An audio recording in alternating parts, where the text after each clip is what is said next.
What's up, all you quarantine people? How you hanging in there? You feeling okay? How about you normies? I know you're not used to being inside as much as weebs, but now you're getting alive. So, are you prepared? Are you dressed comfortably? Are you keeping your feet warm?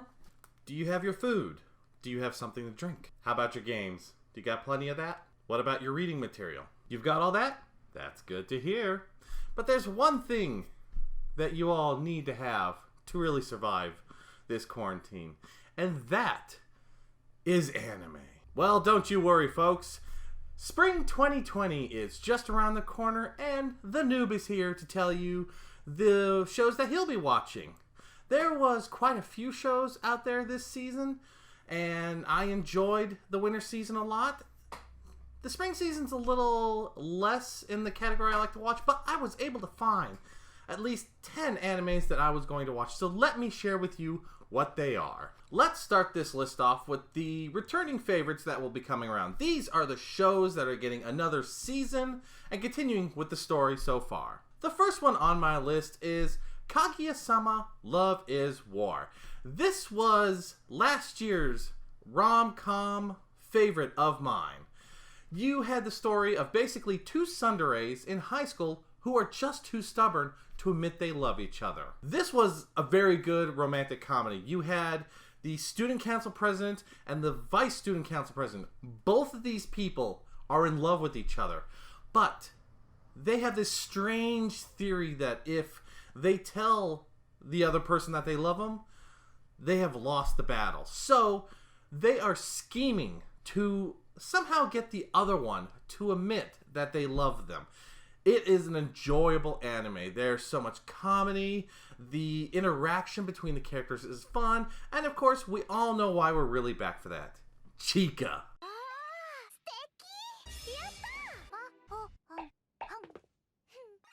The next anime series is something that we have all been waiting for, I believe, 5 years in the making. That is Season 3 of My Teen Romantic Comedy Snafu. This is the third and probably the last season of this comedy. This was a romance rom-com following the volunteer service group of a high school. You had a very unique trio of characters. Your first one was the antisocial Hachiman, who always had a dour look on life. Because of his attitude, his homeroom teacher decides to volunteer him for this group, hoping to change his ways. And this is where we got to meet the very beautiful, from a rich family, Yukino. And of course, the third character that joins this group is the bubbly ball of sunshine herself, Yue, who you come to realize likes Hachiman. The whole story about this is dealing with people and their situations. The volunteer service helps people, but also at the same time, they're helping each other. Yukino has family issues that kind of makes her standoffish. Hachiman is very antisocial, and Yue is, well, kind of airheadish and a little too pure at times. It is a very good rom-com, and everyone has been waiting for it, like I said, for 5 years, but we all know why we're really back here. Totsuka.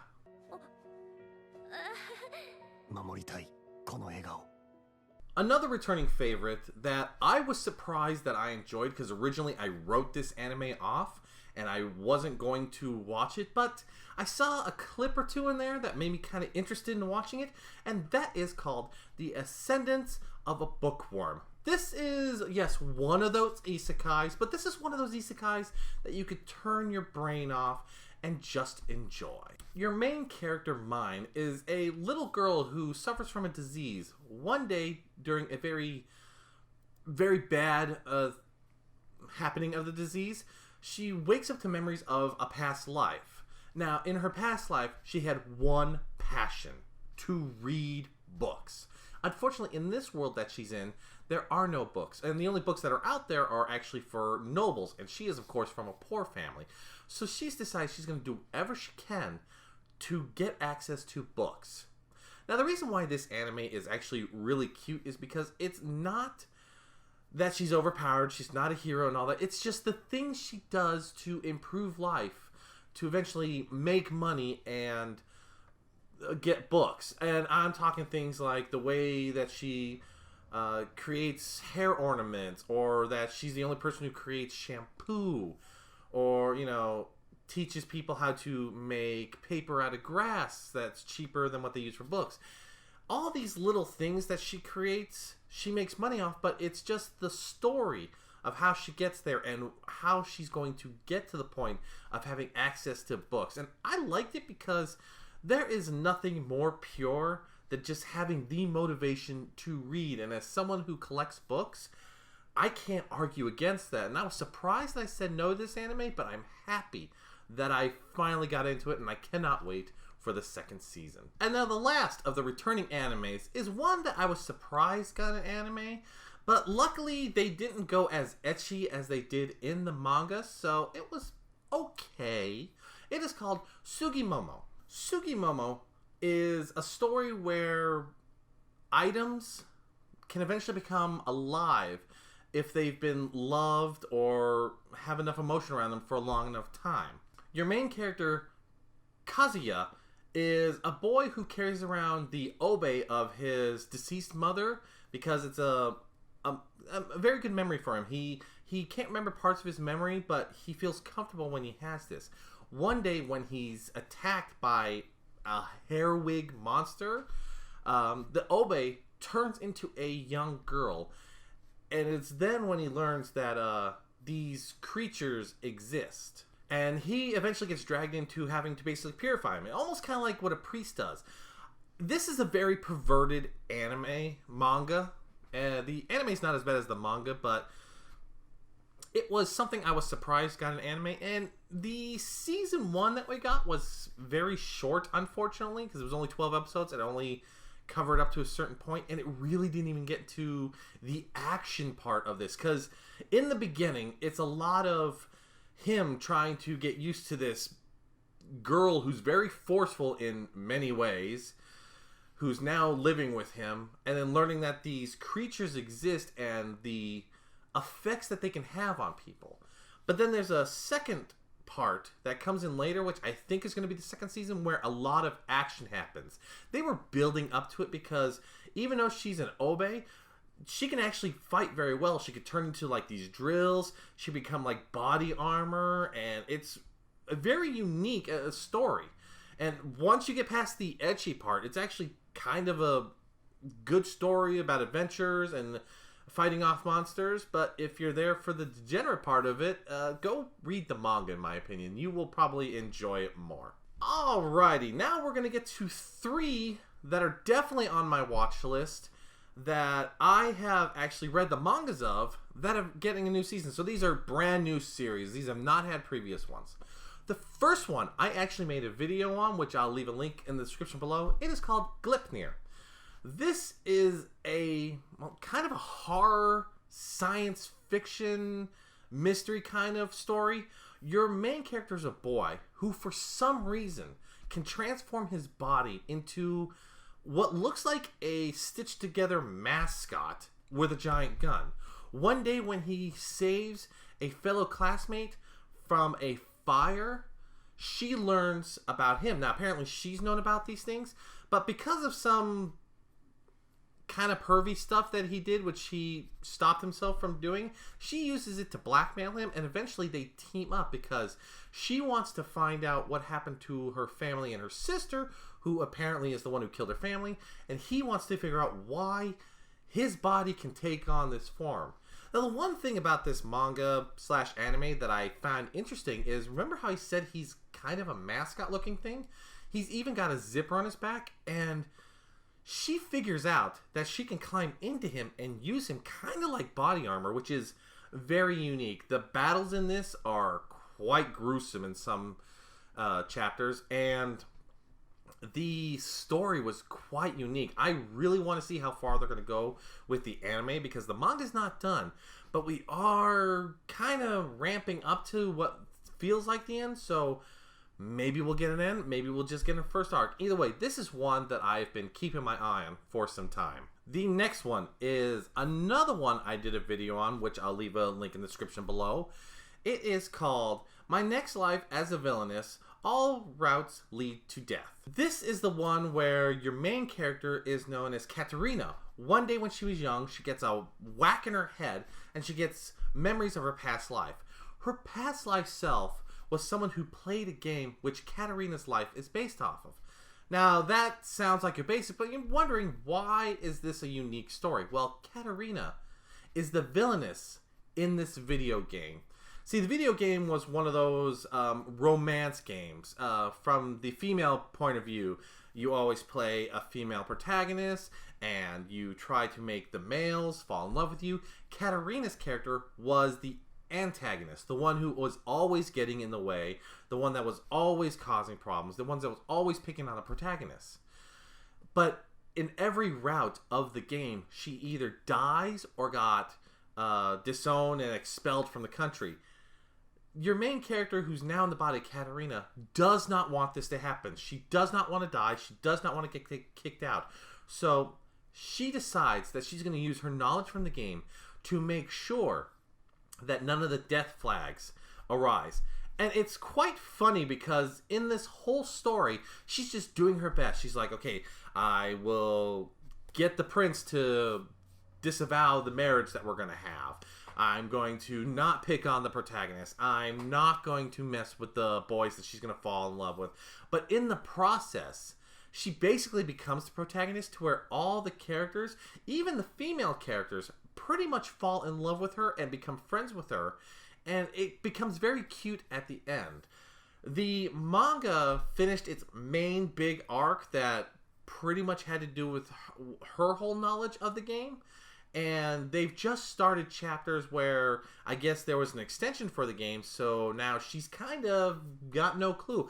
I think they're probably going to go with the first arc, which is going to take more than 12 episodes, so I'm not sure how far they're going to get into the story, but I can't wait to see it because this is one of those feel-good comedies that I've enjoyed. The next one is one I haven't done a video on, but it's another isekai. Now, before I hear you all say, oh god, another isekai, ooh, he's overpowered, blah, blah, blah.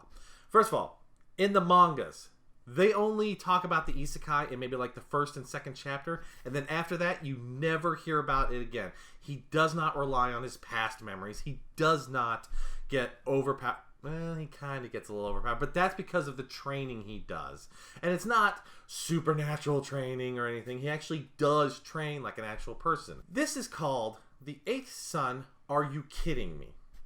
The story is your character who goes by the nickname of Bell. He, of course, is the eighth son of a very poor, noble family. One day he gets his memory back, blah, blah, blah, blah, blah. We skip that part.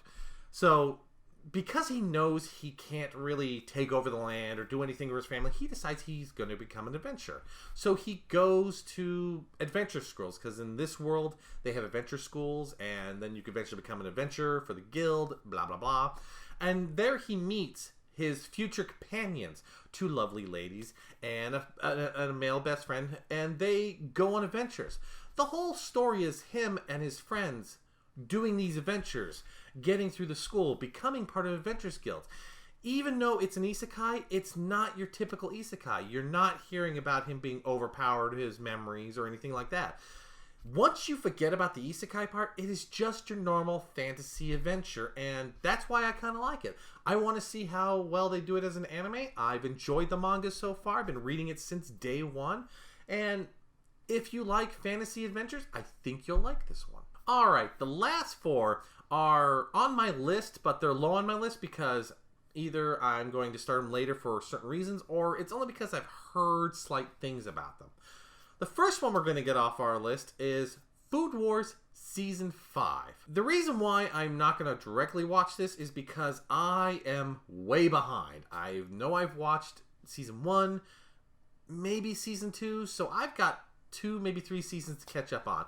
It is on my list. I've just been so backlogged I haven't got on to. So if you've already watched Food Wars, you pretty much know what it's about. Your main boy, Soma, who works at his family's restaurant, wants to take over the restaurant. His dad basically tells him, no, you have to go to this school to prove that you are going to be a good enough cook to take over for me. This school is a prestigious school where only the best of the best survive. Think Iron Chef in school form. And the whole anime is ridiculous. You got Soma, who could create food so good that, you know, you get basically a food porn from it where clothes explode off, and you learn different techniques, and there are, like I said, Iron Chef-like battles, and I'm behind, but I enjoyed it so much that I really want to get back into it. So now that the 5th season happening, and they call it the final plate, so I don't know if that means that's the end or if that's the end of this arc. I don't know what's happening, but either way, this is one where if you've enjoyed Food Wars, it's a 5th season. Now, I have heard rumors, unfortunately, that the arc that this is based off of is apparently the weakest arc in the manga series. So I don't know how that is. I've never read the manga, and I don't know what that means. So we're going to have to sit here and find out, but hopefully it's good. The next one is on my list because I keep hearing good things about it. I know nothing about it except for what I've read off the synopsis. It is called BNA. Apparently in this story, humanoid beasts have now become out in the public after being hidden away for so long. They have their own specialized city where human beasts can live and be protected from humans who, of course, would accost them. You have your main character, who is a young lady by the name of Michiru. For some reason, one day, her humanoid body turns into a humanoid Tonanuki, and she freaks out. She runs away to the city because she needs to find out why she went from being human to being beast. And she teams up with a white wolf detective, and the story sounds like it's going to be the adventures of her trying to figure out why she turned into a human. I have heard good things about this from people that I talked to, but like I said, I know nothing about it, so that's why it's on my list, even though I know nothing about it. The last one on my list is one that sounds a little unique, and I want to see how they play it out. It is called Kakoshugotu. The whole premise behind this is it's a story about a father and a daughter. The father is a manga artist, but he apparently does mangas of the ecchi, perverted kind. His daughter's a very young girl who loves her father. He wants to keep secret of his career from her so she doesn't find out that he draws and writes all this ecchi material. I kind of want to watch this because I love father-daughter stories, you know, Sweetness and Lightning. From last year, Somali and the Forest Spirit. I love these father-daughter stories because they usually turn out to be very unique and very cute, and I kind of want to see where they go with this ecchi manga artist, novelist, and his daughter's story. And it could be completely fun or it could be completely stupid. Either way, I have it on my list. Well, folks, I know this was a bit of a long episode, but those are my top 10 of what I'll be watching in spring 2020. I enjoyed winter 2020, so I'm really hoping that this season turns out really good. Now, what about you? Are you going to be watching any of these shows in spring 2020? Is there any shows on the list that you think I should watch that I did not talk about? Let me know in the comments below. Anyways, folks, I'm the Noob. Thank you for joining me. Enjoy your quarantine, and I'll catch you later. See ya!